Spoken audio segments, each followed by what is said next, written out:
ये एक ट्रैप था आंदोलन को खत्म करने का, हमारे 26 दिन के मेहनत को लात मारने का और पूरे झारखंड के छात्रों के भावनाओं पे पानी फेरने का। अगर सरकार की मंशा सही होती तो एक अच्छा वकील आज उन बातों को डिफेंड करने के लिए कोर्ट में उपस्थित होता। सरकार ने सारी परीक्षाओं को रद्द की, चलिए बहुत अच्छी बात है। हम कानून के बहुत बड़े जानकार नहीं हैं, लेकिन इतनी जानकारी जरूर है कि अगर कोर्ट में उपस्थित हुए थे तो यह सरकार को बताना चाहिए था कि आखिर किन कारणों से परीक्षाओं को रद्द किया गया था। प्रॉपर डिफेंस होना चाहिए था कोर्ट में, जो कि नहीं दिखा। आज 3 परीक्षाओं की सुनवाई थी। कल को झारखंड के सभी छात्रों, जिसका 80% छात्रों का सेंटीमेंट जुड़ा हुआ है, सीजीएल की सुनवाई होगी। आज या कल तक वो केस फाइल होगा। सोमवार या मंगलवार तक उसकी भी सुनवाई होगी। फिर से सरकार का वही रवैया रहेगा। झारखंड के छात्र पढ़ें या कानूनी दांव पे समझें। ये कंप्लीट धोखा झारखंड के छात्रों के साथ दिख रहा है।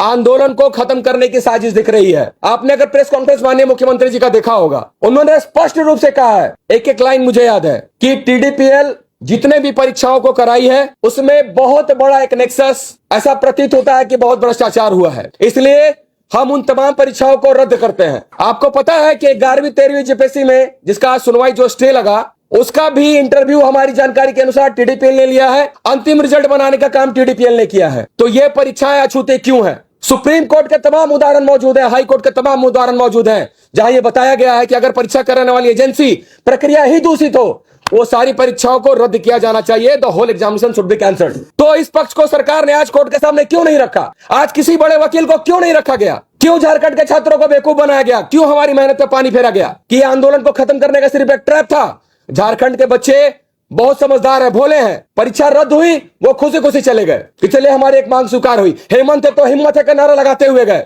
आप सभी मीडिया बंधुओं ने देखा।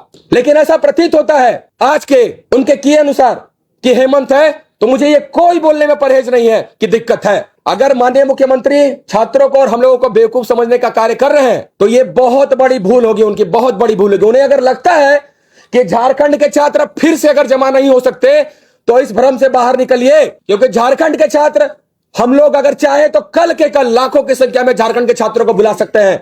यार रांची, हमने 2 महीने का समय बहुत सोच समझ के दिया था, आप ही के कहने अनुसार दिया था कि 2 महीने का समय दीजिए। अगर आपको लगता है कि सीबीआई मतलब इंक्वायरी प्रॉपर तरीके से नहीं हो रही है तो सीबीआई इंक्वायरी हम रिकमेंड करेंगे। तो ये जांच का क्या भरोसा जब आप कोर्ट में ही तथ्यों को सही से नहीं प्रस्तुत कर पा रहे हैं, आपके वकील ही कोर्ट में उपस्थित नहीं हो पा रहे हैं। हम किस बात पे भरोसा करें? झारखंड के छात्र किस बात पे भरोसा करें? बार बार धोखा कि झारखंड का छात्र क्यों खाए, क्यों उसकी भावनाओं के साथ खिलवाड़ हो। आज अभय तिवारी, जो कि इनका जेपीएससी जेएसएससी का सरकारी दामाद है, उसने लगभग हर परीक्षाओं में अपनी संलिप्तता स्वीकार की है। लगभग हर परीक्षाओं में अपनी संलिप्तता स्वीकार की है। तो फिर सब कुछ तो लूसेड क्लियर है।